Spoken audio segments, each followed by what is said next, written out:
briller avec éclat est une réalité.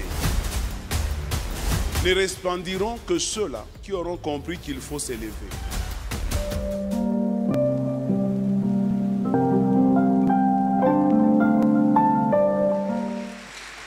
Merci. Je vous salue dans le nom de Jésus-Christ. Aujourd'hui, j'ai un message que je vais vous donner. Je pense qu'on peut lire Matthieu chapitre 17. Oui, lisons Matthieu chapitre 17 et puis on va lire aussi chapitre 22. Matthieu 17. Nous allons lire à partir du verset 24 jusqu'au verset 27. Amen. Lorsqu'ils arrivèrent à Capernaum, Oui. ceux qui percevaient les 2 drachmes s'adressèrent à Pierre et lui dirent: votre maître ne paye-t-il pas les 2 drachmes? Oui, dit-il. Et quand il fut entré dans la maison, Jésus le prévint et dit: que t'en semble, Simon, le roi de la terre, de qui perçoivent-ils des tribus ou des impôts, de leurs fils ou des étrangers? Il lui dit: des étrangers. Et Jésus lui répondit: les fils en sont donc exempts. Mais pour ne pas le scandaliser, va à la mer, jette la maison et tire le premier poisson qui viendra. Ouvre-lui la bouche et tu trouveras un stateur. Prends-le et donne-le leur pour moi et pour toi. Parole du Seigneur au nom de Jésus-Christ. Alors on lit aussi l'autre passage rapidement, carrément, comme ça je serai un peu libre de parler. Matthieu chapitre 22. Là-bas, je pense qu'on va lire le verset 16. Et la suite, je vais t'arrêter. Matthieu chapitre 22, le 16e verset, nous lisons au nom de Jésus. S'envoyèrent auprès de lui leurs disciples avec les Hérodiens, qui dirent: Maître, nous savons que tu es vrai et que tu enseignes la voie de Dieu selon la vérité, sans t'inquiéter de personne, car tu ne regardes pas à l'apparence des hommes. Dis-nous donc ce qu'il te semble. Est-il permis ou non de payer les tribus à César? Jésus, connaissant leur méchanceté, répondit: pourquoi me tentez-vous, hypocrite? Montrez-moi la monnaie avec laquelle on paye les tribus. Et ils lui présentèrent un denier. Il leur demanda: de qui sont cette effigie et cette inscription? De César, lui répondirent-ils. Alors il leur dit: rendez donc à César ce qui est à César, et à Dieu ce qui est à Dieu. Étonnés de ce qu'ils entendaient, ils le quittèrent et s'en allèrent. Parole du Seigneur dans le nom de Jésus-Christ. Amen. Bien-aimés dans le Seigneur, je crois que de nos jours, tous nous sommes branchés sur les réseaux sociaux. Moi, j'étais en train de suivre un jour, je ne sais pas si j'étais sur Facebook, je ne me rappelle plus très bien. J'ai vu une dame que je ne connais pas. Elle a fait une déclaration. Après cette déclaration, le Seigneur m'a interpellé et je vais parler de ce que le Seigneur m'a révélé ce jour-là. Quelqu'un me donne un bon amen? Cette dame dit, c'était juste une courte vidéo. Elle dit, elle a dit ça en lingala, mais je vais dire ça en français. Elle dit: si seulement vous arrêtez de donner vos dîmes et vos offrandes, ces églises-là vont fermer. Et puis c'est parti. Dans un premier temps, j'ai senti comme si elle manquait du respect à l'église. Dans un deuxième temps, j'ai aussi compris que sa déclaration était incomplète. Parce qu'elle aurait dû continuer en disant, si seulement vous arrêtez de donner les dîmes et les offrandes dans l'église, les églises vont fermer. Mais aussi, si son mari, là où il va travailler, on ne lui paye pas le salaire, son mariage aussi va se rompre.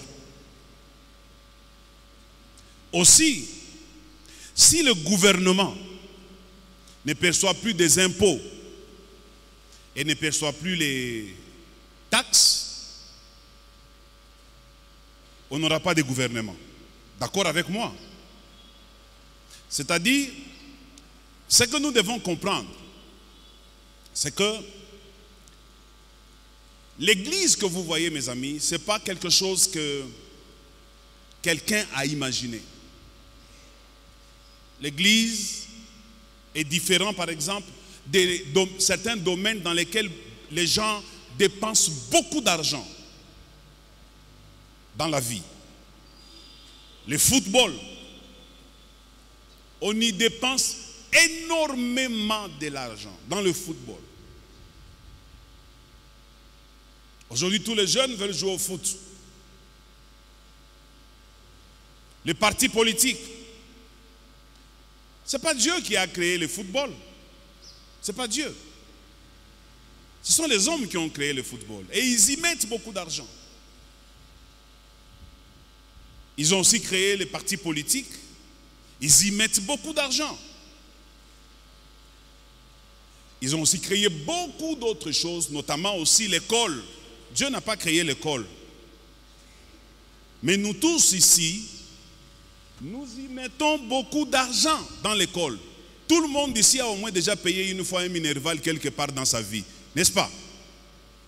Même celui qui n'a pas terminé l'université, au moins quelque part, une fois, il a déjà payé un minerval. Si pas pour lui, même pour ses enfants. Un jour, j'ai entendu quelqu'un dire, c'était aussi dans les réseaux, il dit, je suis en train de chercher le gouvernement, s'ils peuvent me rendre un service. Alors, le service c'est lequel? Il veut qu'on lui restitue tout l'argent qu'il avait dépensé pour les études. Parce que depuis qu'il a terminé, il est au chômage et il commence à vieillir, il n'a toujours jamais travaillé. Alors il demande si le gouvernement peut l'aider en lui donnant tout ce qu'il a dépensé pour ses études. Comme ça, au moins, il peut avoir un fonds de commerce pour faire autre chose que d'avoir dépensé ça pour les études. Et c'est le cas de beaucoup de gens. Les parents ont dépensé beaucoup d'argent pour que vous puissiez étudier. Mais tant que vous n'avez pas encore commencé à gagner pour compenser les dépenses des parents, c'est vraiment un investissement à perte. Vraiment un investissement. Surtout les femmes. Moi, parfois, je donne les raisons aux anciens qui disaient qu'il ne faut pas payer les études pour la femme. Peut-être qu'ils avaient raison. Parce que la femme, vous payez pour elle les études, vous dépensez beaucoup d'argent pour elle, elle arrive dans un mariage, son mari n'aime pas qu'elle travaille. Son mari aime que la femme reste au foyer. Non, moi, ma femme ne travaille pas. Bon, alors, papa a payé les minervales. Papa a souffert pour que cet enfant étudie. Et tout ça, comme le mari a plein droit sur sa femme, la famille est obligée de s'incliner parce que la femme appartient déjà à l'homme. Et tout l'investissement dans l'eau. Mais là, ce n'est pas encore un problème parce que les gens ne voient pas ça. Ils continuent toujours à sortir encore de l'argent. Je vois combien d'étudiants qui défilent pour solliciter de l'aide, surtout pendant la période de session. Même nous à l'église, combien d'argent avons-nous déjà dépensé pour les études des gens ici à l'église? Cette maman qui avait parlé là, elle ne sait pas. C'est comme ça que j'ai intitulé mon message de ce matin. Lèvons-nous et bâtissons. Quelqu'un me donne un bon amen? Lèvons-nous et bâtissons. Pourquoi? Parce que l'Église doit savoir une chose. Que toute organisation humaine sur cette terre, toute, même celle dite philanthropique, ne peut pas fonctionner si elle n'a pas 4 choses. Toute organisation. La première chose, c'est la vision. Toute organisation. Même si on dit association sans but lucratif, c'est-à-dire là où on ne se réunit pas pour faire l'argent, comme l'Église, c'est une association sans but lucratif. On ne se réunit pas pour faire l'argent. L'Église n'est pas un lieu de commerce. L'Église n'est pas un lieu de négoce. Et le gouvernement sait ça. Alors, toutes ces organisations doivent avoir 4 choses, disais-je. Premièrement, la vision. Deuxièmement, la structure et les animateurs de cette structure. Troisièmement, cette organisation doit aussi avoir des membres. Et quatrièmement, les ressources. Aucune organisation ne peut tenir sans ressources. Aucune.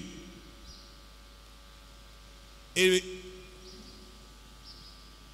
l'Église ne peut pas non plus tenir sans ressources. Ah oui. Est-ce que les lieux dans lesquels nous sommes en train de passer notre culte, est-il tombé du ciel? Non.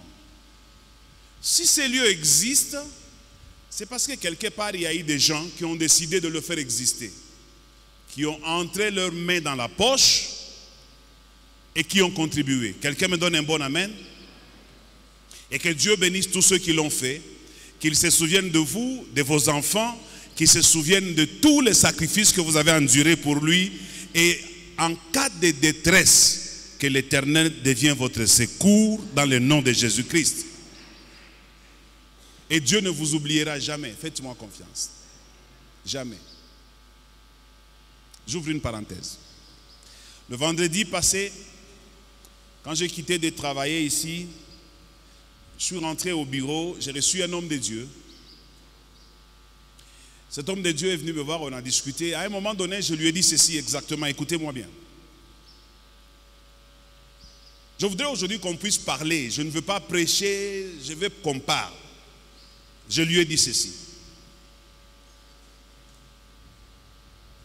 Quand je regarde ce que j'ai fait dans ma vie, et dans la vie de plusieurs personnes, à d'autres, par la grâce de Dieu, je leur ai même donné moi-même le travail, dans lequel ils ont gagné beaucoup d'argent.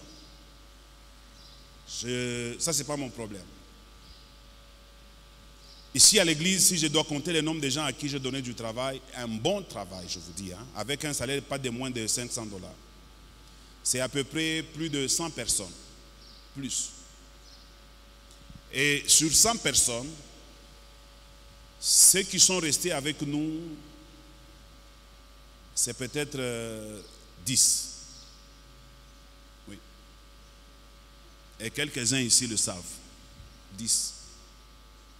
90 ne sont pas avec nous. Alors, je me plaignais un peu, je disais, pas au sujet de ça, je me plaignais au sujet de moi. C'est qu'il y a des choses que nous faisons dans la vie qui restent. Et personne ne peut aller effacer ça. On peut me tuer aujourd'hui, mais on ne peut pas effacer ce que j'ai déjà fait. Quelqu'un me donne un bon amen? Ce que tu fais là, aujourd'hui, peut changer ta vie. Alors je vais maintenant entrer dans le thème que je vous ai donné. Lèvons-nous et bâtissons. Pourquoi aujourd'hui ça devient un problème à l'église si on parle de l'argent? Pourquoi c'est devenu un problème? Toutes les organisations parlent de l'argent. Pourquoi seulement l'église ne doit pas parler de l'argent? Jésus est avec Pierre. Je commence à répondre à la question. Ils arrivent sur un passage. Ils trouvent un péage. Il faut payer 2 drachmes pour Jésus et pour Pierre. Mais quand Jésus arrive là-bas, à lire le texte, c'est comme si Jésus est passé sans payer. Et eux le connaissaient. Parce que c'est à Capernaum. C'était là où Jésus a fait plus de miracles. Alors, ils vont dire à Pierre, pourquoi ton maître ne paye-t-il pas l'impôt? Jésus a entendu. Pierre n'a rien dit. Ils sont entrés dans une maison. Et dès qu'ils arrivent à la maison, Jésus maintenant dit à Pierre, tu vois, je vais te poser une question. Lorsque quelqu'un fait payer l'impôt, est-ce qu'il le fait payer aussi à son fils? Ou ne le fait-il pas aux étrangers? Pour ne pas être un scandale, va, prends ton hameçon, jette dans l'eau. Le premier poisson que tu attrapes, ouvre sa bouche, enlève là-bas, tu trouveras de l'argent, viens, paye et passons. Le reste de l'histoire, vous connaissez, ils sont passés. Le deuxième texte que nous avons lu, c'est encore Jésus avec ses disciples. Les pharisiens viennent le voir pour dire, Maître, nous savons que tu es un homme intègre, qui n'a peur de personne, qui parle selon la vérité, qui dit des choses comme il se doit. Dis-nous, faut-il payer l'impôt que nous donnons à César? Ou ne faut-il pas le donner? Les premières paroles qu'ils ont dites, c'était juste pour le flatter, pour le pousser à faire une déclaration afin que Jésus tombe dans un piège. Mais souple que Jésus était, Jésus a dit, pourquoi me tentez-vous? Donnez-moi la monnaie. Jésus prend la monnaie et dit, de qui est l'effigie qui se trouve sur la monnaie? On dit, c'est de César. Et il conclut en disant, rendez à César ce qui est à César, et à Dieu ce qui est à Dieu. C'est ici mon problème. Premier point que je vais développer aujourd'hui. L'Église est une institution divine. C'est ça le premier point. L'Église est une institution divine. À César, ce qui est à César, l'impôt à César. À Dieu, ce qui est à Dieu. Mais nous sommes-nous déjà posé la question de savoir, quand Jésus dit à César ce qui est à César, et à Dieu ce qui est à Dieu, à quoi est-ce que Jésus faisait allusion pour ce qui concerne César? À quoi est-ce que Jésus faisait allusion pour ce qui concerne Dieu? Pour ce qui concerne César, il s'agit des impôts, des taxes, des tribus et consorts. Mais pour ce qui concerne Dieu, il s'agit de payer la dîme, il s'agit de donner les offrandes, il s'agit de soutenir l'œuvre de Dieu. Parce qu'on ne peut pas comparer deux choses qui n'ont pas la même nature. Quelqu'un me donne un bon amen? Si Jésus compare ce qu'on doit à César, la monnaie, l'argent qu'on doit à César, en le comparant avec ce qu'on doit à Dieu, c'est qu'il s'agit aussi de l'argent. Quelqu'un me donne un bon amen? Ce qu'il faut aussi savoir, autant que vous payez les taxes de l'État, autant que vous payez l'impôt, autant que vous devez payer aussi ce qui appartient et qui revient à Dieu. Tu me donnes un bon amen? Est-ce que vous savez cette bouteille d'eau, quand je la prends, j'ai payé la taxe dans cette bouteille. Je n'ai pas été au service de l'État pour payer la taxe. Comme c'est Psaro qui vend cette eau, l'État va chez Psaro. Il dit, cette bouteille revient à combien? Psaro dit, aujourd'hui c'est combien cette bouteille? 500? Ok. Psaro dit à l'État, cette bouteille, moi je veux la mettre à 300 francs. L'État dit, ok, si je vais demander au pasteur Josué de me donner 200 francs pour cette bouteille, ça va être compliqué. Comme ça, toi donne-moi les 200 francs de la taxe. Quand pasteur Josué viendra payer cette eau à 500 francs, tu vas récupérer tes 300 et les 200, ce sont les taxes. Dans chaque chose que tu achètes ici sur terre, il y a une taxe que tu payes. Celui qui ne veut pas payer la taxe, qu'il arrête d'acheter. Donc vous tous ici, vous payez la taxe. Parce que parfois quelqu'un peut se poser, mais comment est-ce qu'on paye la taxe? Vous payez la taxe quand vous achetez quelque chose. Pourquoi? C'est aussi facilement que vous payez pour ce qui concerne l'État, mais vous ne rendez pas l'Église aussi forte. Lorsque Dieu crée l'Église, il donne à l'Église 4 choses. La première, il donne à l'Église l'objectif. La deuxième, on appelle aussi vision, il donne à l'Église la délimitation. La troisième, il donne à l'Église la structure. La quatrième, il donne à l'Église les ressources. La vision, c'est comme chez nous, amener des milliers dans les royaumes. Aller faire de toutes les nations des disciples, c'est ça la vision, l'objectif. La délimitation, jusqu'aux extrémités de la terre. Aller jusqu'aux extrémités de la terre, délimitation. La structure, il a établi les uns pasteurs, les autres apôtres, les autres prophètes, les autres pour l'édification du corps du Christ. Ressources, les dîmes, les offrandes, et consorts. Parce que Dieu sait, sans cela mon église ne subsistera pas. Maintenant écoutez. Pensez-vous que ce que les églises font, structure, dîmes, offrandes, si Dieu n'était pas d'accord avec ça, nous serions en vie ici? Et pourquoi Dieu voit les enfants d'Israël en Égypte qui sont esclaves, qui font ça, qui souffrent, et il leur demande avant de sortir de l'Égypte, allez chercher des choses de valeur, prenez de l'or, prenez de l'argent, si vous n'en avez pas, empruntez même chez vos voisins pour venir m'adorer avec dans le désert. Pourquoi Dieu dit ça?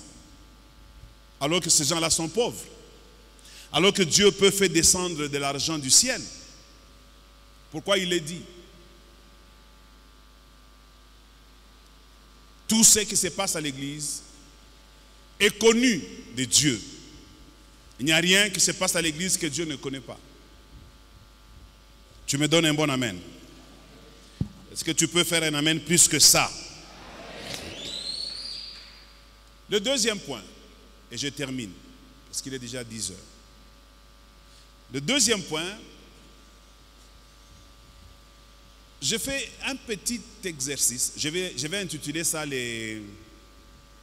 j'intitule ça les statistiques de l'Église. Les statistiques de l'Église. Écrivez ça comme ça.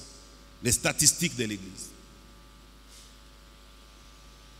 Je fais cet exercice. Je suis entré sur Google. Vous pouvez aussi aller le faire. J'ai écrit la religion la plus riche, où j'ai dit les 5 premières religions au monde, les plus riches au monde. Les 5 premières religions les plus riches au monde. Google m'a sorti les 5 plus riches religions au monde. 1, en tête, le christianisme. Avec 55% de richesse. mondiale se trouve entre les mains des chrétiens. Je dis mondiale. 55% des richesses mondiales se trouvent entre les mains des chrétiens. Je dis Google on a lambda ni biakweli. Ni pas capable chrétien va couvrir du ben bengine. Deuxièmement, c'est l'islam. Sentez l'écart. Hein? L'islam a 6% des richesses mondiales. Allez faire cet exercice, c'est Google. 6% des richesses mondiales pour l'islam. 55% pour l'église, pour les christianismes. Après, maintenant, troisièmement, on a les hindouismes des Indiens là. Et puis, l'hindouisme, je crois, c'est 3%. Et puis vient le judaïsme avec 1%. Des richesses mondiales. J'ai dit, waouh! Je continue ma recherche. Dans le christianisme, donnez-moi les 10 premiers parmi les riches. Comme vous avez dit que tout l'argent, 55, c'est entre les mains du christianisme. Maintenant, qui dans le christianisme là? Qui? Quand j'étais en train de taper là, j'ai pensé peut-être qu'en tête, j'allais voir Bread of Life. Mais qu'est-ce que j'ai vu en tête? C'est les Mormons, les saints des derniers jours. Ah, Menachok. Bah, Mormons, dans le christianisme, c'est eux qui ont plus d'argent que tout le monde. Leur richesse est estimée à plus de 70 milliards, plus ou moins, 70 milliards de dollars. Catholiques. Et ainsi de suite. Ainsi de suite. Après, je crois, 10e ou 11e place, maintenant, c'est le Nigeria. Jusqu'à 50, jusqu'à 60, je n'ai vu aucune église congolaise. Aucune. Aucune.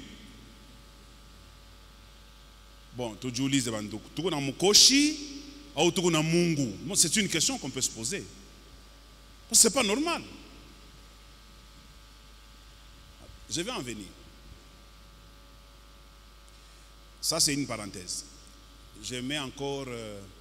quelle est l'église qui a le plus de membres? L'église qui a le plus de membres au monde. J'étais scandalisé, j'ai eu mal. J'étais scandalisé. Tu seras aussi scandalisé.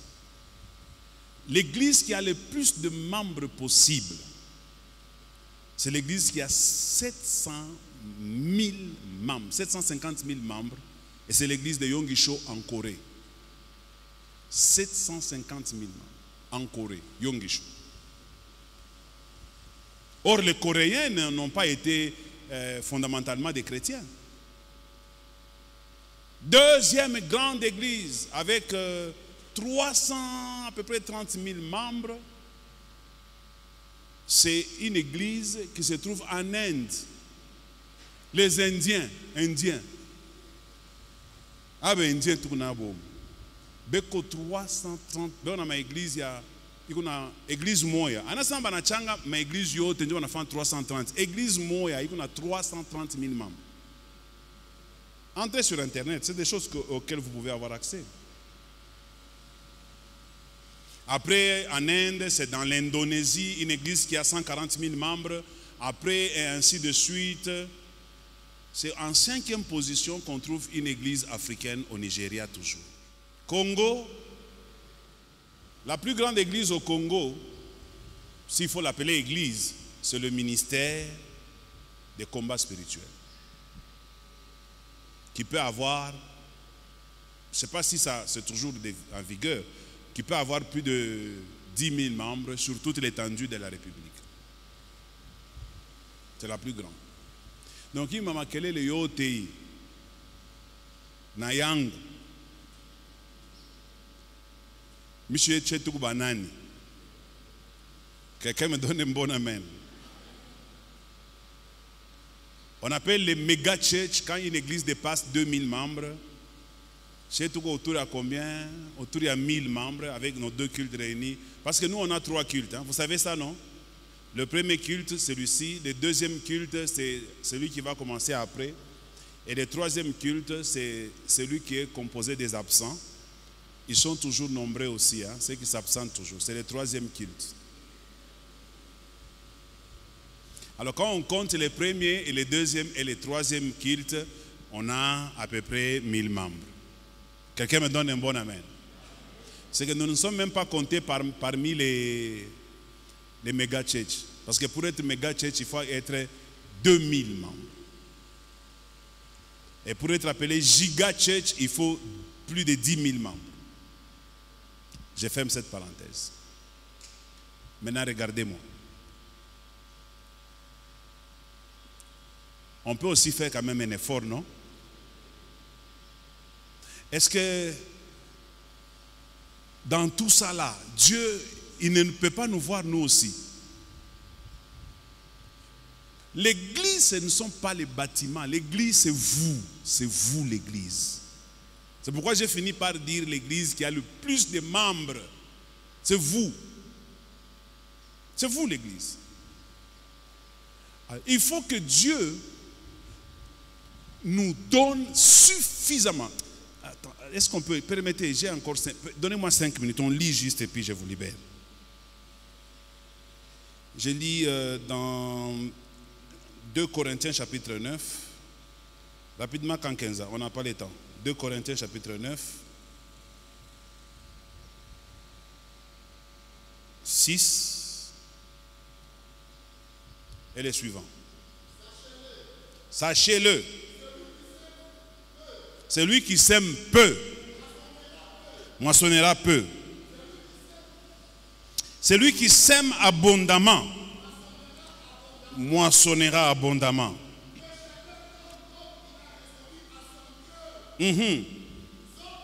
Sans tristesse, ni contrainte. Car Dieu aime celui qui donne avec joie. Arrête-toi d'abord là-bas. Tout est délécha. Dieu aime celui qui donne avec joie.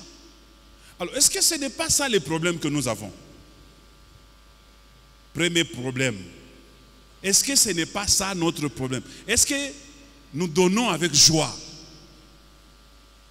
Parce que si nous donnions avec joie, je pense que Dieu peut changer nos vies.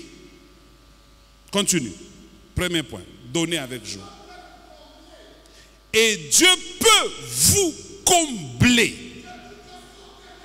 Donc si Dieu, attendez d'abord, monsieur, quand on Bible, on dit, il aime celui qui donne avec joie et il peut vous combler.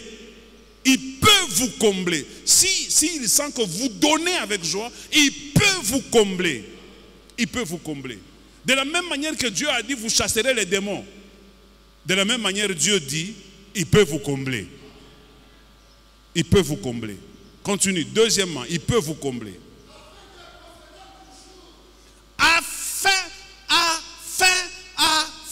Non. Mon Bible est à quoi? Soulignez pas. Afin que possédant toujours. Donc, ouais, ta kosaka. Afin que possédant toujours. Ouais, ta fanganin. Ta kosaka. Parce que tu vas posséder toujours. Troisième point.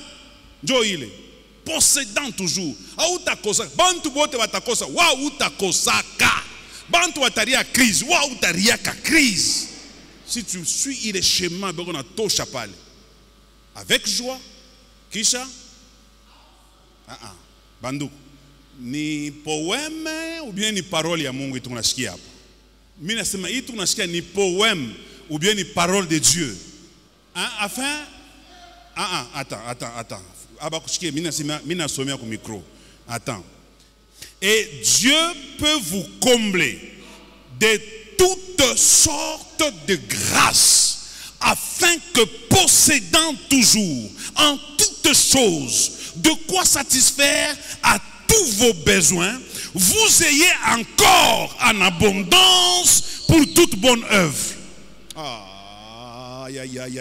On a eu ma parole, njoi ba indien, banesha kuvumbula, njoi ba coréen, banesha kuvumbula, njoi ba nigérien, banesha kuvumbula, ba congolais, abaya vumbula. Paka hii parole munashikia. pas caï parole. C'est très fort. Parce que je me suis dit, Seigneur, comment tu peux bénir les uns et tu ne bénis pas les autres? Comment? Parce que les gens pensent qu'ils deviendront riches en épargnant, en gardant. Non, la Bible me dit, celui qui épargne à l'excès s'approuvira. Et celui qui donne libéralement s'enrichira. Allez continuer les textes à la maison. C'est plein de richesses. C'est plein de richesses. Parce que quand vous continuez à la maison, il dit ceci. Afin de satisfaire à tous vos besoins, vous ayez encore en abondance pour toute bonne œuvre. Et puis, ce qu'il y a, il a fait de la richesse et il a donné aux indigents. Sa justice subsiste à jamais. Celui qui fournit la sémence aux semeurs et du pain pour sa nourriture, vous fournira et vous multipliera la sémence et il augmentera le fruit de votre justice. Nous allons clôturer notre culte. On va prier. Père tout-puissant et éternel Dieu, dans le nom de Jésus-Christ, je suis en train de recommander ton peuple, ton église, parce que c'est ici notre lieu d'adoration, c'est ici où nous nous réunissons. Nous voulons le rendre agréable, nous voulons le rendre présentable, nous voulons, éternel Dieu, t'honorer de cette manière-là. Comme nous l'avons dit, le verset que nous avons dit nous dit, à Dieu ce qui est à César ce qui est à César, et à Dieu ce qui est à Dieu. Nous voulons te donner ce qui te revient à toi. Nous voulons te retourner, éternel Dieu, ta gloire. Nous voulons que tout le monde, en sortant de ces lieux aujourd'hui, que tu le comptabilises dans les plans merveilleux que tu as pour eux. Nous voulons qu'ils deviennent de plus en plus forts et que tu restaures leurs finances, que tu restaures leur santé, que tu restaures leur vie spirituelle, que tu restaures les projets qu'ils ont, que tu donnes des moyens pour qu'ils atteignent ce qu'ils poursuivent, financièrement, spirituellement, à tout point de vue. Soyez bénis, que le Dieu du ciel vous accompagne partout dans votre vie. Au nom de Jésus, nous avons ainsi prié. J'entends quelqu'un dire Amen en acclamant le Seigneur.